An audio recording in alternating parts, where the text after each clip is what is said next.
icicles were so. And then the coldest weather I remember was, it was actually minus 30 degrees Fahrenheit, actual temperature. And we had about 40 miles per hour winds. And if you actually look up the chart, and I remember the forecasters in the area telling us that they expected it to be minus 70 degrees Fahrenheit with wind chill. And if you check that out, that's what they call instantaneous frostbite. It takes about 2 minutes after walking out of weather like that and you're frostbitten.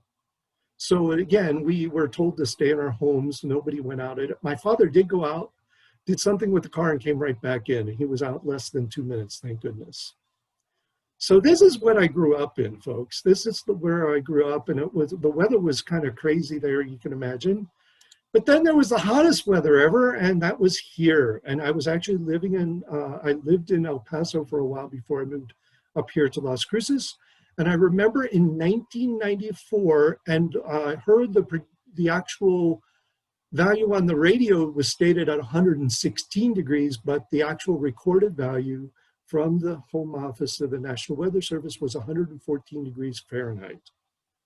And this was also the same year when we had the most days over 100 degrees.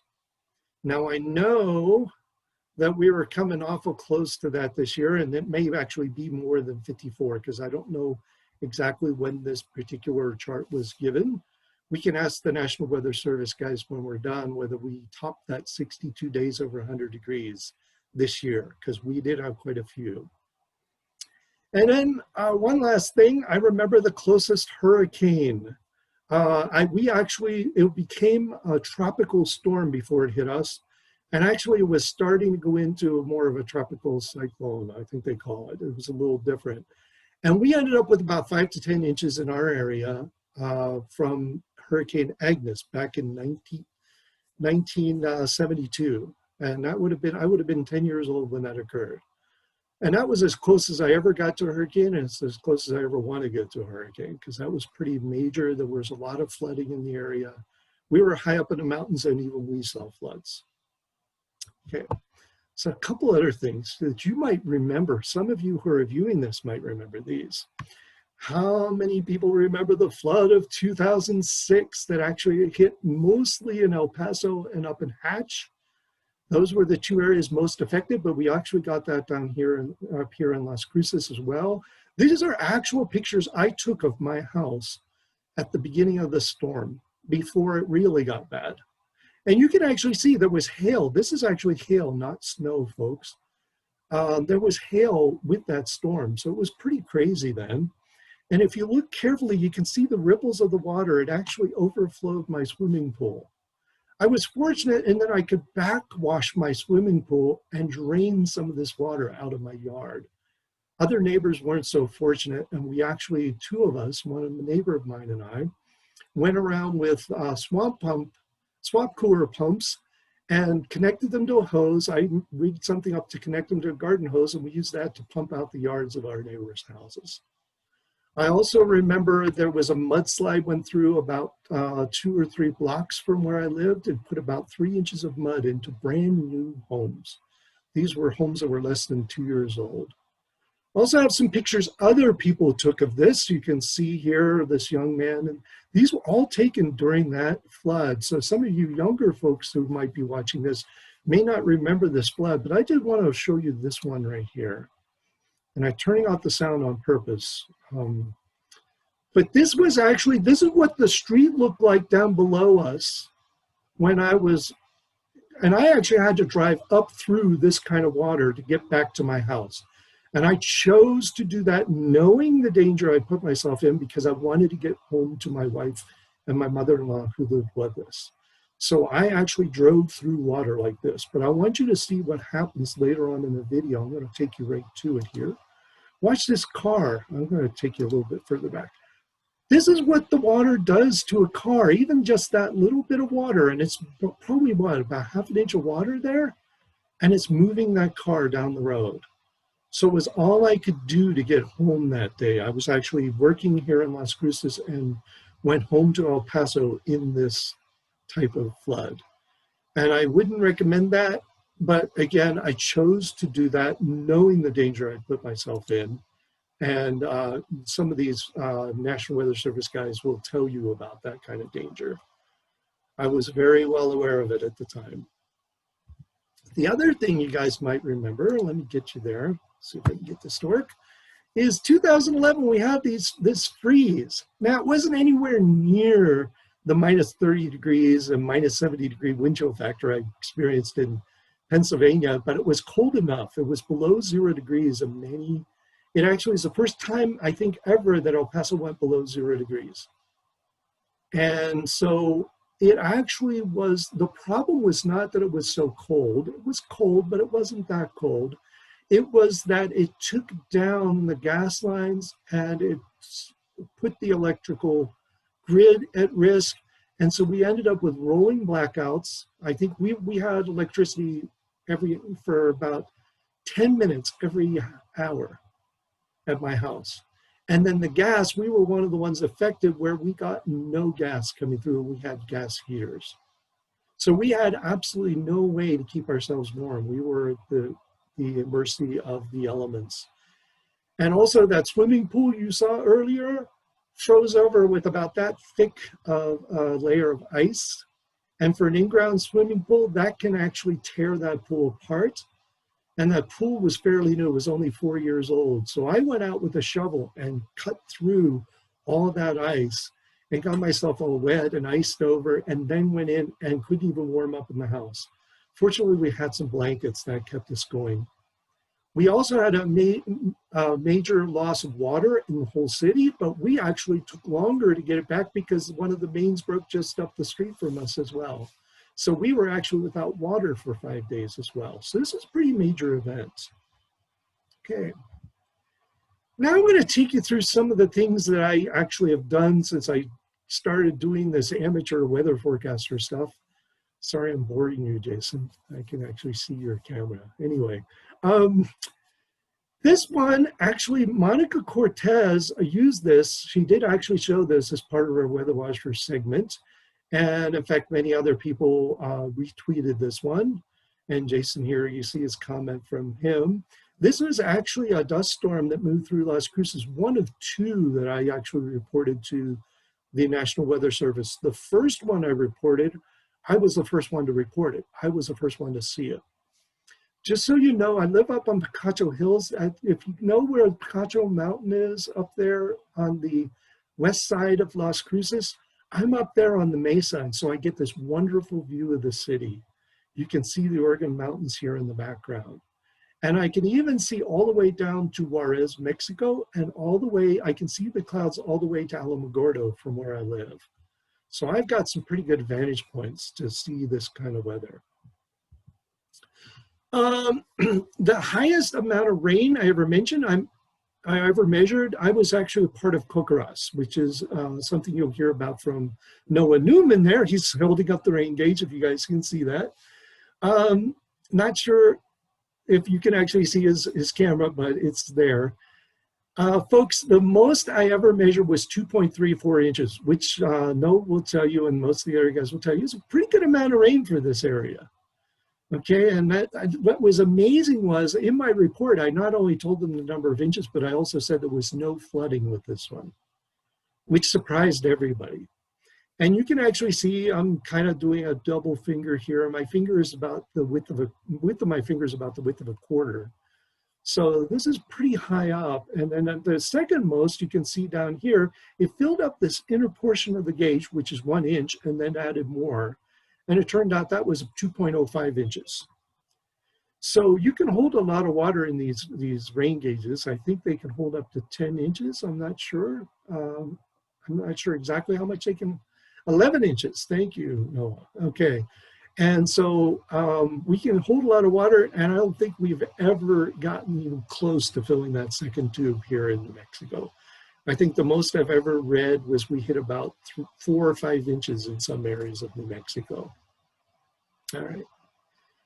Some other things. This one I wanted to show you all. This one I was actually vacationing in Santa Fe, New Mexico. And this is the one I told you guys about. This is my Twitter account, and I'm sending things as a spotter to the National Weather Service in Albuquerque, okay? And what I first saw was this guy right here, okay? And the rain you can see is behind it over here. And this guy right here is what we call a wall cloud. And I can verify that's a wall cloud because I'm going to show you a picture later of how I know for sure that was a wall cloud, because it's sometimes hard to tell the difference between wall and shelf clouds, okay?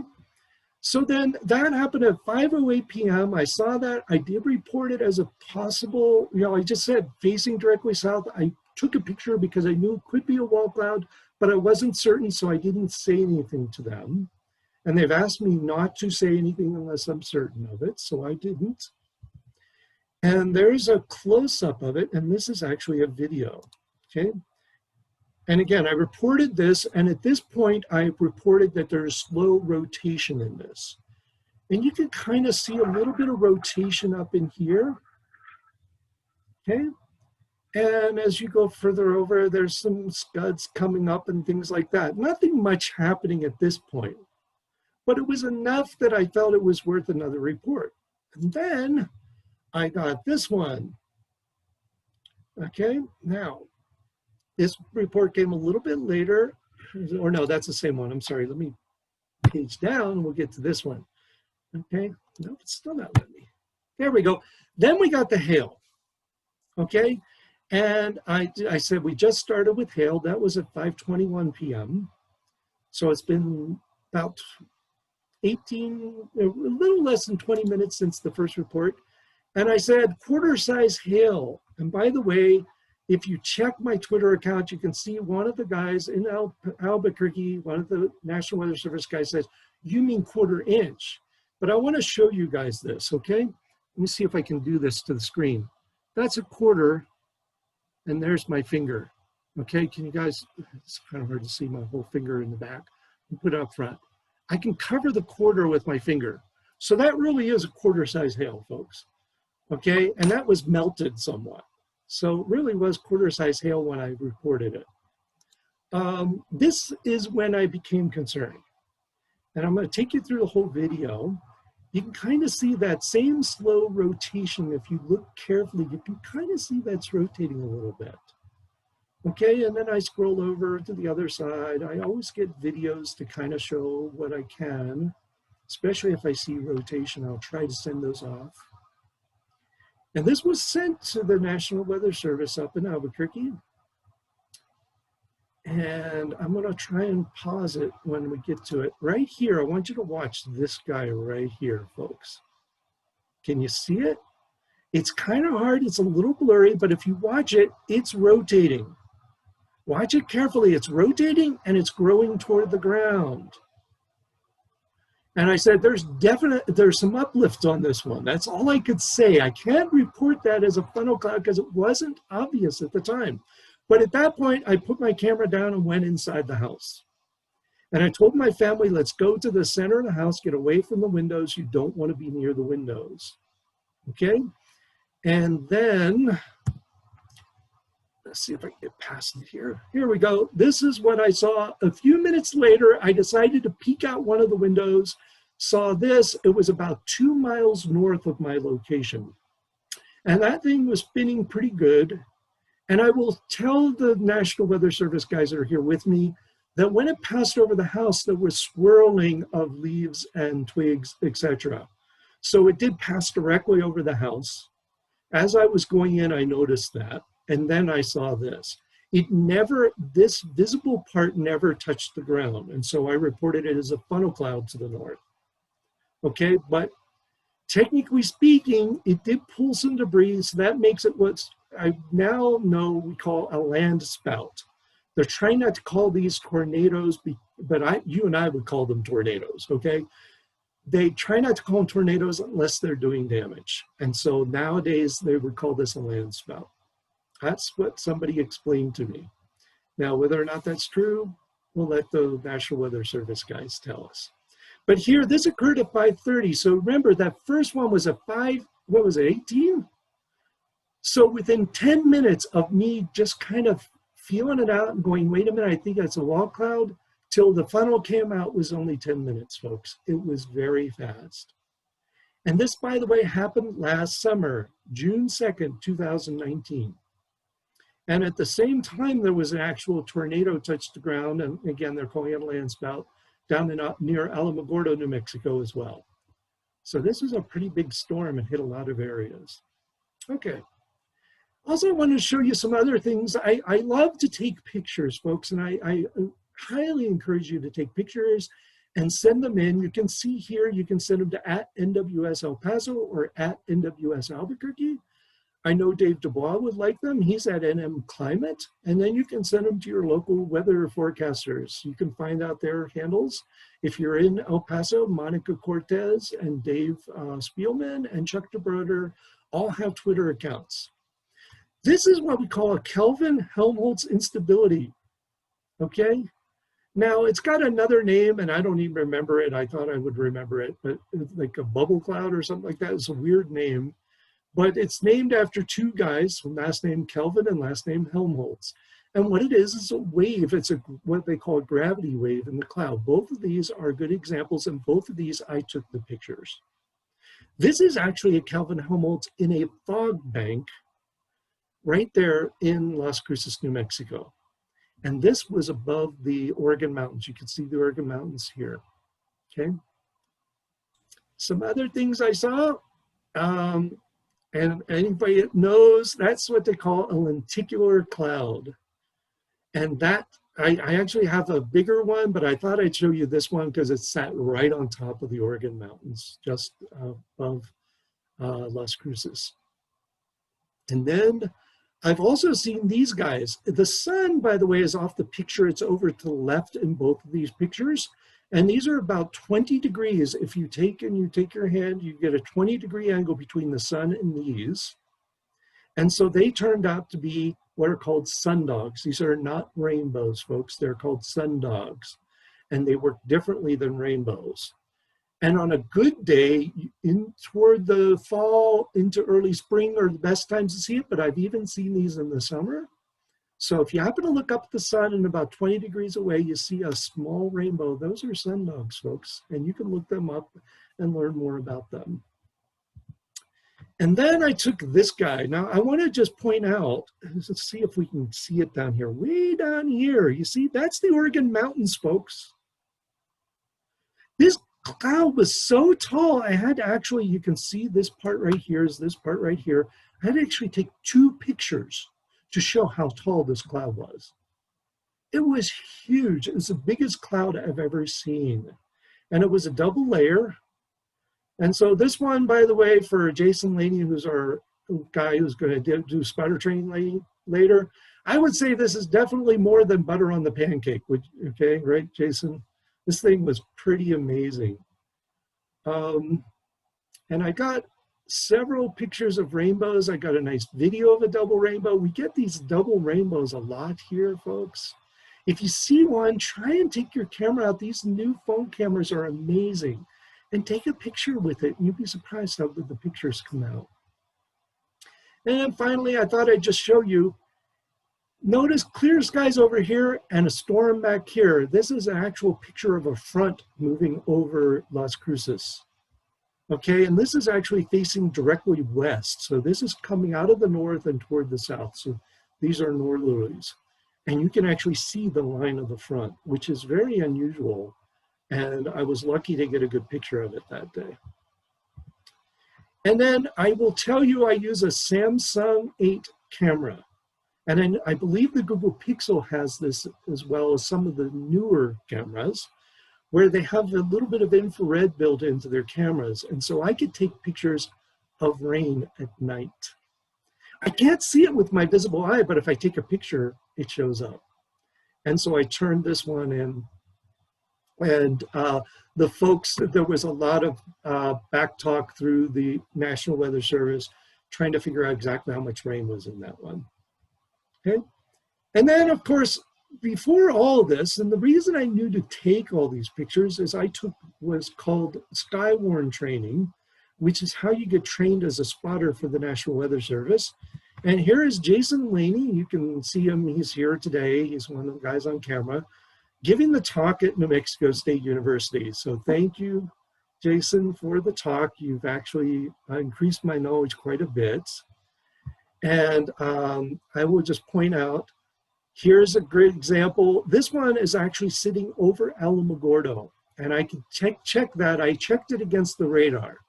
There was definite major rain going on in Alamogordo at the time, and the National Weather Service checked the angle and everything, and we agreed it was over Alamogordo.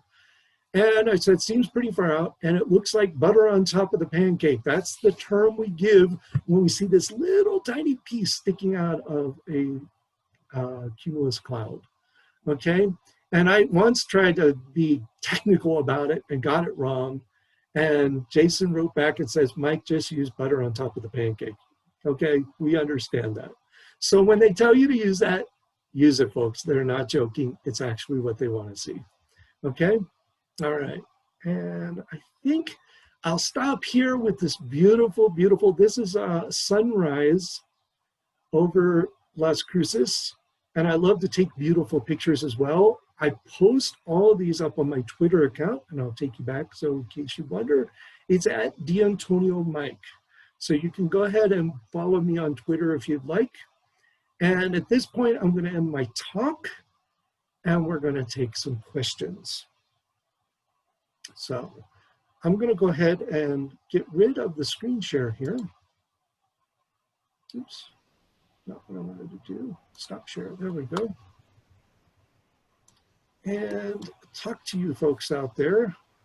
I can see the chat. I'm going to actually pull up the chat and the participants so I can see the chat here. Let me move this a little bit and try to answer the questions. Okay. Thank you. Okay, I have no questions yet. Does anybody have any questions out there, those of you who are participating today? And you can ask technical questions because we've got several people here. Tim Bryce is from the National Weather Service, and Jason Laney, both are from the National Weather Service in El Paso. And Noah Newman is actually one of the main coordinators of COCORAS nationwide. And I'm actually going to put another person on camera here, if you'll let me do that. Dave Dubois, he should be on camera as well. Yes, there he is. And so if you actually do a gallery view, you'll be able to see David. He's down there as well. Wave David so they know who you are. Especially you young folks, you can turn on your cameras if you'd like. And if you want, we can actually turn on your microphones. So if you really want to do that. Mike, this is Noah. While we're waiting for any questions that come in, I just got to tell you, some of those photos were just fantastic. I'm a big fan of cloud photos and optics, the rainbows and the sundogs and the Kelvin and Helmholtz fog that you shot. That's probably my favorite photo of them all. So well done. That is great stuff. I'll send that one to you, okay? Cool. Yeah, that's fun. Folks, all those are on my Twitter account. If you go to my Twitter account, scroll down, you'll find most of those photos. Not all of them. There's a few that aren't there. And Dave and Jason will tell you I use that account a lot, and I send most of that stuff to them. So according to Jason, the official term for butter on top of the pancake is overshooting the top. Okay, that's what it's called. And I think I said breaking through the, I forget what I used. It was bad term. And so thank you, Jason, for filling us in. You can either say overshooting the top if you can remember that, or like I did, butter on top of the pancake. Okay. And yeah, you can find more about the Kelvin Helmholtz. Thank you, Tim, for giving us a nice link there. If you guys want to check your chat, you can see these links. Okay. And Dee Dee says, you mentioned Skywarm. What are ways students can take part in citizen science pertaining to weather? Okay, let me start, and then I'm going to have the other group chime in. First of all, I can tell you that COCORAS, that's a collaborative community rain and hail and snow network. That's the one where Snow was in charge of, and he's showing you the rain gauge. You can actually measure rain and report it. So that's one way, okay? The other way is even if you're younger and there's really no set age limit for the spotter, although they probably will listen more to the older folks, but they will listen to the younger folks, especially if you take pictures of things.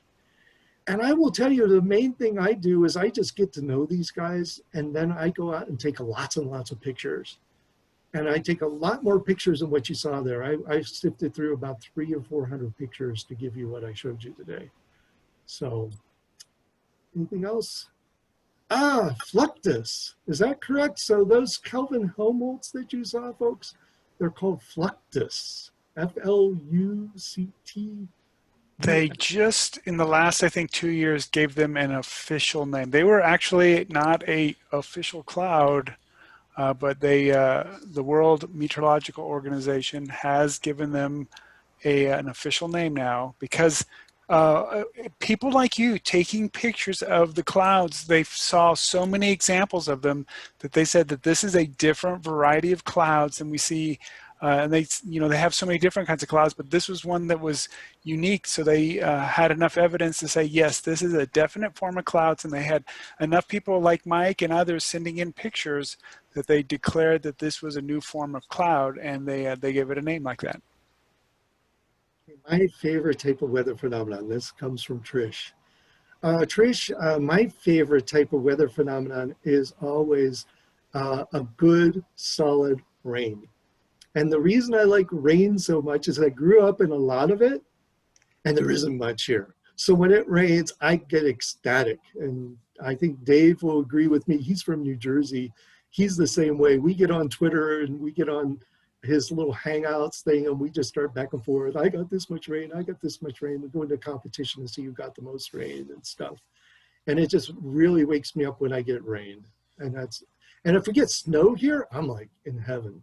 Because I love snow. I want to retire and go to Alaska someday. That's what I want to do, because I just love snow that much. What about some of you guys, you younger folks? Have you seen anything interesting, or you want to talk about anything interesting you saw? Dave loves lightning. I know he takes some great photographs of lightning. Do we see butter on the pancake a lot? The answer is yes. Quite often I see it. And I usually, but you might not see it as often if you live down in the city. The reason I can see it is because I can see out to Alamogordo, and they get that a lot out there. And I can actually see the tops of those clouds. In fact, the one I showed you was over Alamogordo. So most likely, if you're down in the city, or are you from El Paso or from Las Cruces, Michaela? Let us know.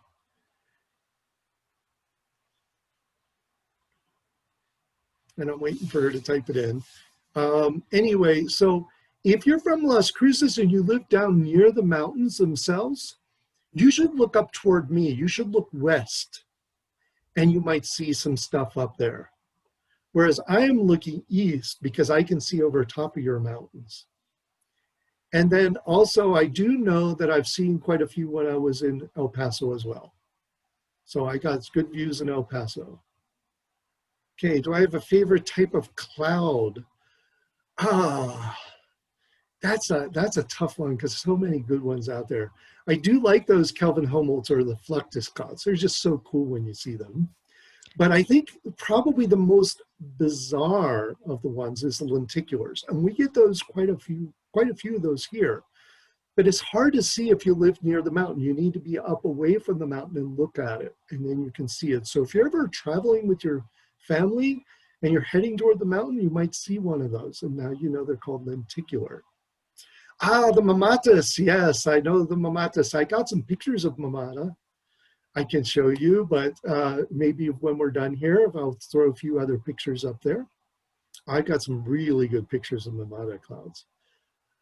Those are the ones that are bubbly like, folks. Let me see if I can pull one up right now very quickly. I'm looking to see if I got one obviously there. Where did it go? I'll chime in and mention they kind of sometimes resemble pig udders. They look like udders that are hanging down from the clouds, just like a bunch of bulbs. Okay, so I'm going to go ahead and show you this one. There you go on the screen share is a great example of the Cumulus Clouds. Okay, this is what Noah was referring to. So I'm going to go ahead and take that down now. Go back to the camera. So that's kind of a cool cloud too. It's not my favorite. I'm sorry, Noah. My real favorite is the Cumulus Clouds because those are the ones that lead to the rain and the hail and the fun stuff. So I always love to see those building up when there's convection over the mountains. I'm like, yes. And I'm really happy when I see that. Any other questions? I live in Albuquerque. Okay, so Panhi lives in Albuquerque. And the part that's like here near the mountain. Okay, so you're near the Sandia Mountains. And it's the same thing there. If you really want to see and Bryce is bringing up some stuff here. If you really want to see, oh, beautiful Mamata. Very good, Bryce, thank you. I don't have anything quite that good. And that was right over your weather station, right? Right over the National Weather Service one day. Okay, so back to your thing, Penny. I know you live in Albuquerque. Again, if you can go west, if you're traveling from the west into town, or even if you're coming from like Las Cruces, you can see the mountains from very far away. Look, because once in a while you'll see one of those lenticulars over it. Okay?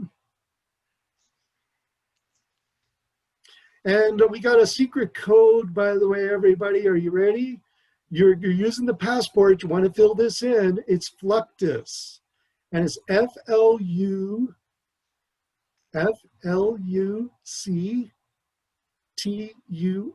So fill in your passports with Fluctus. Fluctus.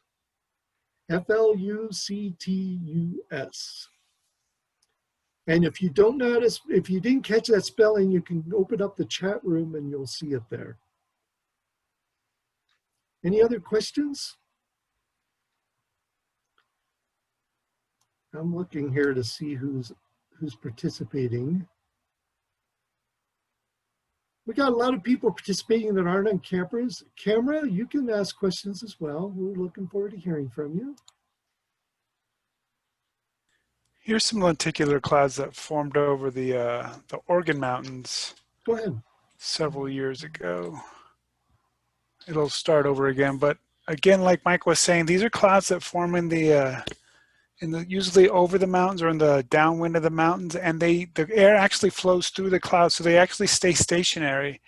So in this case, you can see that this cloud just popped up, and usually when you see a cloud, a big puffy white cloud, it usually kind of moves along with the wind, and this one just stayed rock solid right over the Organ Mountains, and it's because the air is actually flowing through a wave. If you picture a wave in the atmosphere, it's going through that wave, and so as it's coming up, it's making that cloud. So the air just flows right through that lenticular cloud, and that's why it stays stationary, either right on top of the mountain or in the wave that goes downstream from the mountain. That's where they'll pop up as well. And I got another picture of the Cumulus Clouds. And I think this is one of my favorite pictures I ever took. And it was just recently. It was this month. And this was a storm, again, it was sitting over the Cloudcroft, Alamogordo area. Yeah. Check this guy out. Is that a beauty or what? So you guys can see, I mean, watch for things like that. Anything that looks interesting, feel free. And I showed you my Twitter account, and I showed you how to reach National Weather Service. Feel free to send them to us. We'll actually, sometimes these things get published. As I said, my picture of the dust storm actually got put on the local news. And I've actually been on the news. My stuff has been on the news several times. I haven't been on, but I actually measured a snowfall down in El Paso, Texas. And if you guys remember, a few years back, we got 6 inches of snow in El Paso on the west side. They said on the west side, 6 inches of snow. And they actually reported this, and that is because, and actually the National Weather Service reported it out. And my understanding, talking with Dave Dubois, was that they actually used my numbers because I actually explained how I measured it, and I measured it accurately. So they didn't have to go out and measure it themselves. They let me do it. And you can do this too. You can talk with these gentlemen, and as we go along, we'll share information with you. I'm actually going to give you guys my email address at the university on the chat room. Okay, and you can send email to me there. Oops, I accidentally sent it to only one of you. Let me send that to everyone. Okay. So here you go. Oops.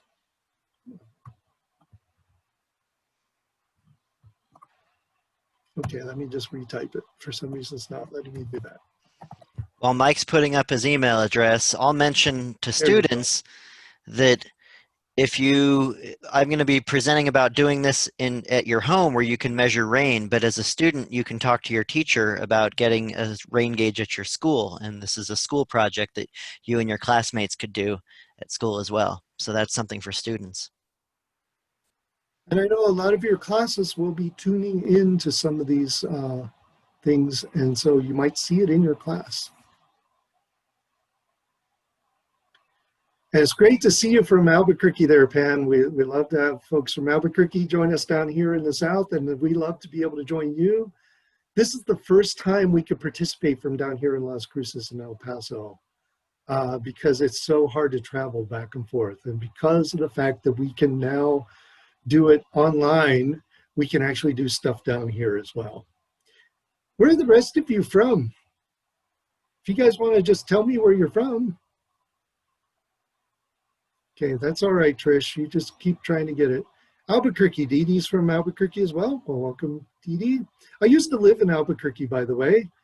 And by the way, the other time I was near a tornado, there was actually a tornado that hit Albuquerque at the time I was there. This was in the 1980s. And it would have been between 1984 and 1989, somewhere in that range. There was a tornado, or it might have just been a funnel cloud, that actually tore off part of the roof of the mall, one of the malls there. And then a third time I was too close to a tornado, there was one that actually took off or caused damage to some roofs in Mesilla Valley, or in Mesilla, Old Mesilla, not too far from Las Cruces. So yes, we do get tornadoes here, folks. They do happen. Actually, I should say, we get landspouts because they don't like to call them tornadoes. All right. Las Cruces, Antonio, welcome. Glad to see so many of you from Las Cruces. Our hope is that next year, even if they go live on the event, in other words, you have to come to a place and be a part of it, that we'll be setting up something down here at New Mexico State University. So you'll be able to attend down here, and we'll be sharing stuff back and forth with the folks up in Albuquerque. So this is going to be, usually it's a very big event with thousands of people that show up. And so we're going to give you guys the opportunity. All right. Anything else, folks? Come on, help me out here. Give me some questions. Give a couple of tough questions. Think of some tough questions you can ask these. These are actual weather experts here we got with us. Does anybody want to know where light? Go ahead, Trish. Try to stump Dr. Mike, guys. What kind of questions did you come Anybody up want with? to know where lightning comes from or how tornado forms, things like that? I don't know the answer. One of these guys can explain it. So you just tell us what you want to know.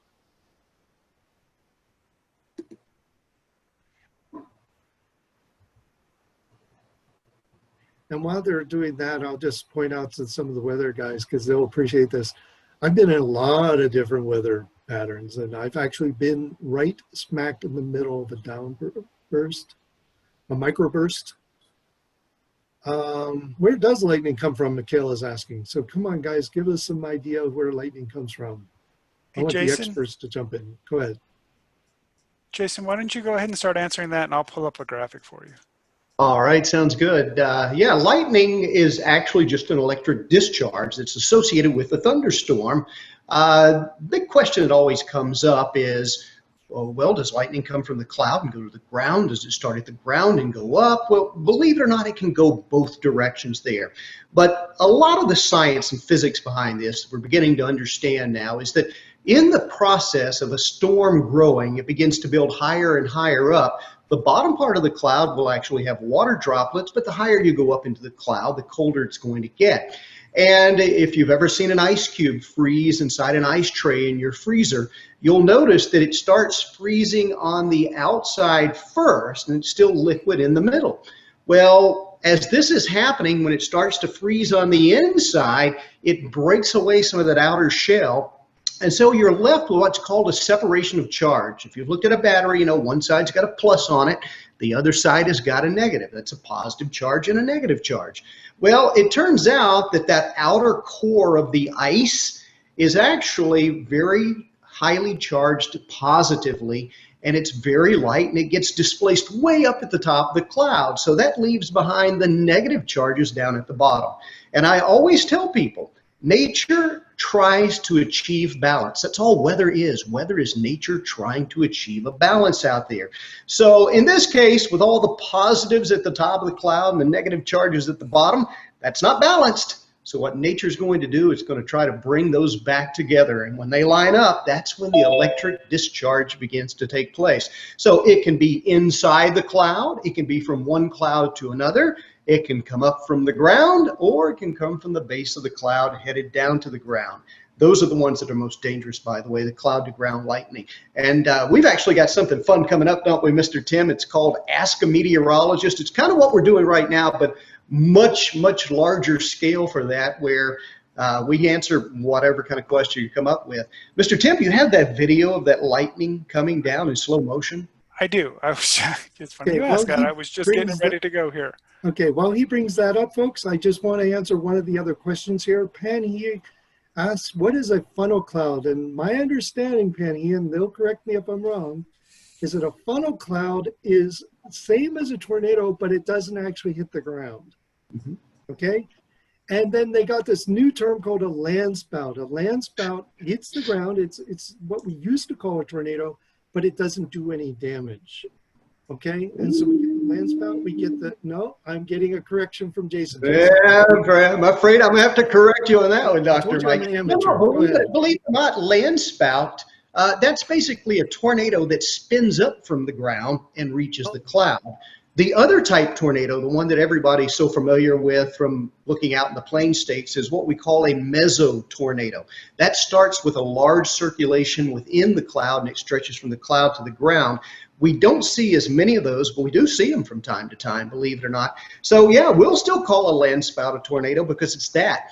By definition, a tornado is a violently rotating column of air that's in contact with the base of a storm cloud and the ground. So you were absolutely right on the funnel cloud thing there. That is a tornado of sorts. It just hasn't officially become a tornado because it hasn't touched the ground yet. And that's why we like people to report those to us, because just a matter of minutes, it can go from a funnel to a tornado, and it can be very, very dangerous. And we do get lots of those setups we call land spout. Mr. Tim, what is this one? This looks like it's a little of both. It's actually, it is. We finally classified it. You can kind of tell the difference between, like you were saying, the mesocyclone tornadoes and these land spouts, because it looks like it's a little hollow in the middle. And this was one that formed over White Sands Missile Range on the south end of the range back in 2007. And you can see right here in the middle there, there's that little, it looks like it's actually hollow. I mean, tornadoes are hollow when they form, but there's a visible hollowness to these land spouts because they're not quite as developed as their I guess their older cousins, the tornadoes. That form like in the Midwest out of those mesocyclones. So we do get these land spouts, but like Mr. Jason says, that if even these land spouts, if they run over the wrong thing, can cause some damage. I do stand corrected. What I saw was an actual funnel cloud, and it was the other kind of tornado because it did actually come out of the cloud and downward. So it's a meso, what did you call it again, Jason? It's a mesotornado. A mesotornado, which again, very rare, but we do get them here too. Most of what we get here are the land spouts. That's my understanding. But we once in a while see one of these. So this would actually, because I actually saw movement on the ground, technically speaking, and as a spotter, I'm trained to see that. I probably should have reported it as a tornado instead of a funnel cloud. And then they would have probably reclassified it a funnel cloud anyway. Okay, but I actually saw the rotation on the ground, as it passed over us. So I believe it was an actual tornado, not just a funnel cloud, but I can't prove it, and there wasn't enough observations to verify that.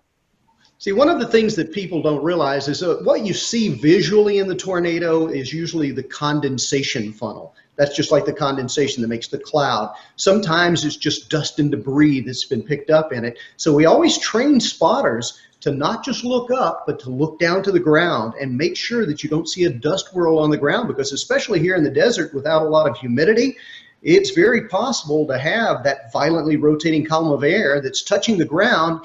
You just can't visually see it. So sometimes it's good to get our heads out of the clouds when we want to make sure that we're being safe with what's going on. So you're exactly right.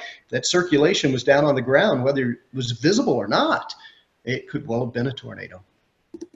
So let me just, while we'll get a little bit off of the tornadoes and go to some of the other questions that came up. First of all, somebody asked, what does thunder, how does thunder make noise in the clouds? And does hail form like snow? Okay, that was Michaela asked these questions. And I think those are both great questions. And then Juanita asked, what causes dust devils? So I think in the time remaining, we got about 5 minutes left. We could probably answer all three questions. So hail does not form like snow. I can tell you that. It's a totally different process. And I'm going to let them explain that if they want, or we can push that off to the Ask a Meteorologist later, but I think we might get a quick explanation here. Sure. So I think when I talk about how hail forms, I try to use the example of a juggler. And you all have seen jugglers, they're juggling all these different balls. And as long as the balls are a certain size, they're able to juggle pretty easily. So if they start off with like golf balls, then they could juggle a whole bunch of golf balls. But then if you make them baseballs, well, then it's harder to keep all those balls in the air. And if you make them all like bowling balls, they can't juggle all the same number. The same thing happens inside of a thunderstorm. You have wind moving up and down, up and down. And we talked about earlier how the top part of the thunderstorm is very cold, and it can take some raindrops or even some little bits of rain and snow and pushes it up towards the top of that thunderstorm where it's very cold, and then more raindrops will come and kind of glaze over that, and then it freezes, and then more raindrops will kind of come up and freeze over that, and it starts to get the shell building on shell building on shell. It gets bigger and bigger, and as long as the wind can keep that hailstone juggled in the air, it's going to keep bigger. It's going to keep getting bigger. Eventually, though, it keeps growing that it gets so big that that wind can't hold that hailstone up anymore, and it drops out. So if you've got a thunderstorm with real weak winds in it, you might get a little pea-sized hail. But if you got a real strong thunderstorm with very strong updrafts, or very strong winds moving up, it could hold that hailstone up so it gets the size of a tennis ball, a baseball, or even larger on rare occasions. So it's basically a juggling kind of act inside that thunderstorm. However strong the winds are will determine how strong or how big your hailstones get. We haven't heard from Dave Dubois, which I'd like to hear from him on this one and see what he has for us. Because I know you know what a dust devil is. Is that correct, Dave? You're muted, Dave. Let's go ahead and unmute you. And if I need to, I have to go down and do that maybe. There you go. There we go. Go ahead. I was stuck on muted. Yeah, so dust devils, very different phenomena. They're very local, it's very small. So you get those on a nice hot day like today. You get hot, remember hot air rises, creates a little low pressure, so kind of like a little vacuum cleaner, the low pressure. So you get low pressure and then air rises up, and as the air rises up, air also comes in and replaces that air. And you can also get a little bit of wind blowing, so you could actually get the turning. So a lot of the lows will turn in a counterclockwise way, and you can get the spinning. So there's actually a couple ways to generate dust devils, but that's one of them. So you can actually get them fairly small, but they can actually be quite large too, the size of a house. And sometimes you can see them, and some people confuse them to tornadoes, but they're actually dust devils.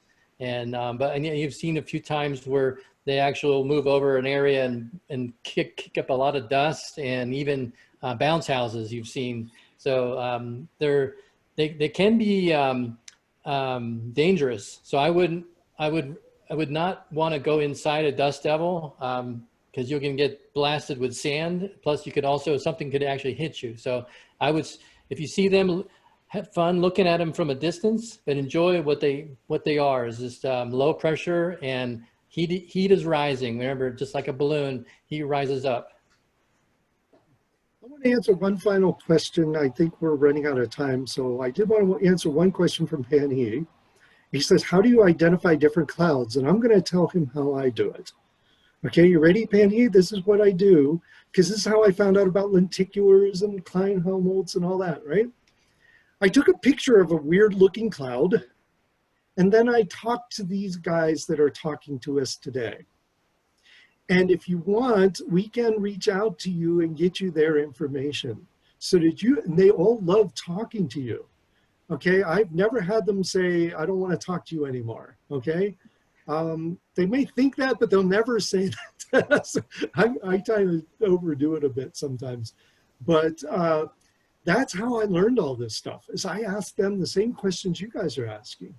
And I heard their answers and I try to remember them. And sometimes, as Jason pointed out, I get it wrong, but most of the times I remember it pretty well. So you have my email, correct? It was on the chat room. You can send your questions to me and I'll forward it on to one of them and get you the right answers. How's that? Okay, so if you want to know what a cloud is, you see a cloud, it looks kind of funny, you want to identify it, send it to me and I'll go ahead and forward it on. And then there is Tim just posted something up there that tells you a little bit about clouds and the various types of clouds. There's a lot of information on the web, so you can always look stuff up there too, okay? But I'll tell you, these guys are very friendly and very easy to get along with. If they're not too busy, they will answer your questions, all right? And with that, it's 5:30 now. So I think we'll let Trish close us out. Thank you, Dr. Mike. I want to thank Dr. Mike and Tim and Jason and Noah and Dave for all of your knowledge and sharing your love of weather and science with us and those watching. I want to thank all the participants for being a part and asking such great questions. If you enjoyed this, there is a series like Dr. Dave said, Dr. Mike said, and the next one in his series is tomorrow morning, so Saturday morning at 10 o'clock, and that's going to be Weather Watchers and Weather Warriors. So that's like number 2 in the whole Become an Amateur Weather Forecaster series. And for today, we have one last event happening. It's for adults, so those adults that are on there can join in. We're doing Science on Tap, and the event is called Why Haven't We Found the Cure for Cancer? And so that's going to be a very interesting talk for adults. You can have your favorite drink. And remember that each day we are doing a drawing for all the feedback forms that are turned in for each day. I did put the link in the chat a few times because I was trying to get a really easy one, which of course I don't have because that's just how it works. And if not, it's on our website as well. So if you fill one of those out, each day we're pulling random comments and also like the best comment of the day, and we'll notify you if you've won a prize. And with that, we'll say goodnight. And I don't know, Mike, you have anything else to say? Just join us for more, folks. It's been a lot of fun. I will host a lot of these events, so I'll be doing Trish's role at many of these events. So if you have more questions for me, you can ask them during some of the other events. All right. Well, thank you so much for joining, and we look forward to seeing you more during the Science Fiesta. Everybody. Thanks, everyone. Hey, thanks.